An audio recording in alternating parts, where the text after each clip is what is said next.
Hey everybody, JC Peretz here, founder of allstarcharts.com, and welcome back to our Wednesday trade of the week. My man Sean McLaughlin is back from Asia. Welcome back to America, Sean. Hey man, glad to be back. It's nice, man. I enjoy traveling. I love traveling, but after all that travel, I'm happy to be home for a little while.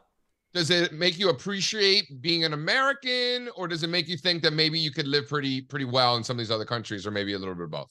A little bit of both, honestly. There were some places we visited that I thought, hey, it could be interesting to live here, even for a little while. But at the same time, like, look, we take a lot of things for granted in America. Things are a lot easier here. Things that we just don't even think about, and it made me realize that when I'm complaining about things like traffic out here, like traffic out here ain't a problem compared to what we saw when we were out in Asia. Right. How about the corruption at the government level? There's plenty here, but it's way worse over there. Oh yeah, we saw some. Manila, off the top of my head, had some really interesting, sketchy stories about government there. So yeah, it's different, and I do appreciate America, of course. But hey, Vietnam, Saigon, I'm bullish, man. I could live in Saigon for a little while. Dude, you and Straza love Saigon. So we'll get to the trade just a second. These guys just got back from Asia. You guys are in 7 countries: Kuala Lumpur, Singapore, Ho Chi Minh, Bangkok, Manila,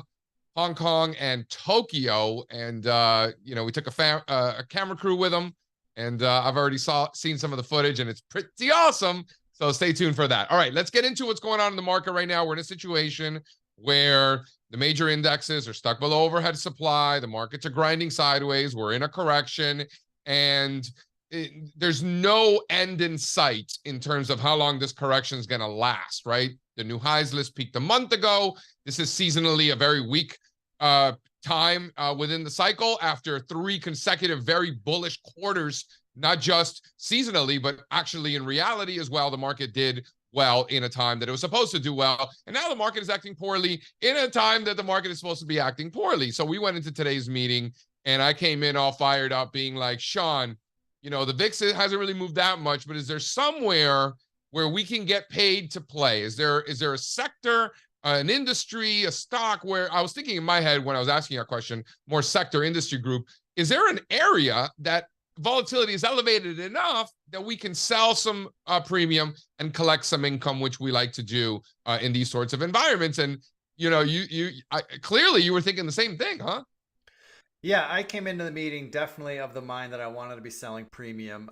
And you said it. Premiums are not they're not super jacked right now. They're not screaming higher. People aren't that afraid, but they are rising. And you couple that with the fact that we had a couple of instruments in mind that have definitely been in a range and aren't showing any signs of breaking out of that range anytime soon.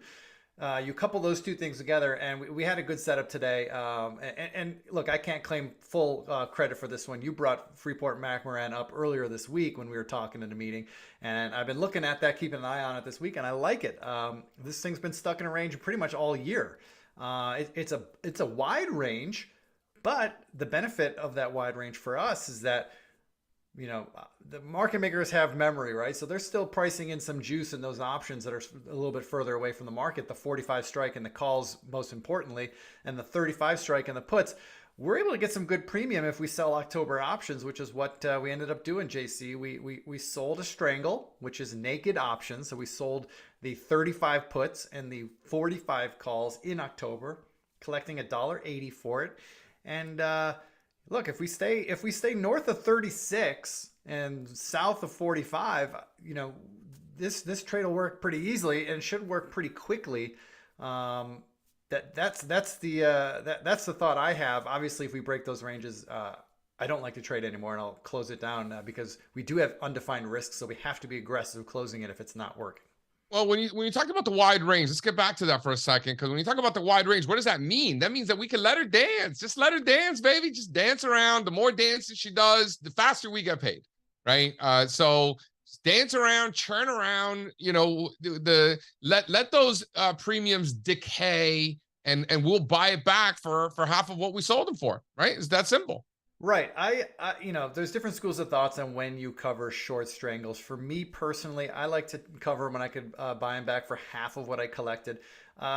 I don't want to be greedy with these trades. I want to take, what's like, take the cream off the top, right? I want to benefit from the contraction of implied volatility if we get one, which odds are that we will. And I want to benefit from time decay. And if I get both of those things with Freeport staying in a sideways range over the next 2-3 weeks, it's very good chance I'll get out at my profit target without having to sweat it all the way into October. I don't want to hold this until October if I don't have to. And I certainly am not going to hold to October just to squeeze out the last, dime or 25 cents in the thing. That's not the way I keep it simple.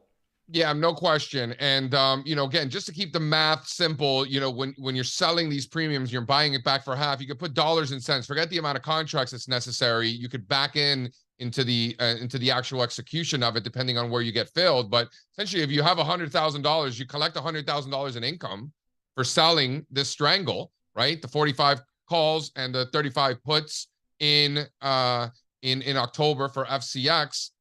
You could buy that back for $50,000, you do, and you keep the other 50 for yourself, right? If it's $10,000 that you collect, you can buy it back for $5,000, you get $5,000 back, right? To keep things simple. That makes sense, Sean? How'd I do? No, you're absolutely right. I mean, a common mistake I see premium sellers do often is they stick around too long. They get a little too greedy. They think that because the options are cheap, that I might as well just hold it and let these things expire worthless. And, many times that will work. But the 1 or 2 times that it doesn't work, it doesn't feel good. And you don't want that. So and the risk versus reward, Sean, you go over this all the time. The risk versus reward is no longer skewed in your favor. Right? So in this case, it's not a trade that's going to change your life, but it's a trade that is a high probability of success outcome. And you're going to get some cash, right? It's not going to buy you your Lamborghini or whatever, right? But it's good, consistent income to generate in certain types of environments. We weren't necessarily in that environment in the first half of the year. Now we are, not to the degree that we've been in the past or that we will in the future, but it's in that direction versus where it was. We're getting paid somewhat. If we put this trade on in June, for example, we would have gotten diddly squat most likely to put this on. So at this point, we're getting paid to play, if you will. The juice is worth the squeeze, so to speak there, Shawnee baby. Yeah, and just a final thought on all this is that it's no secret that we have a lot of bullish positions on. We've been bullish all year.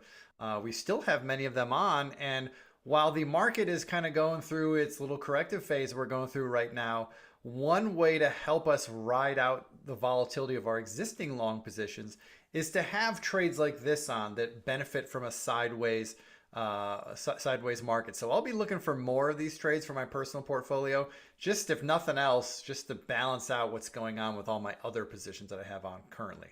Yep, no question. All right, so once again, this is the Freeport-McMoRan October short strangle.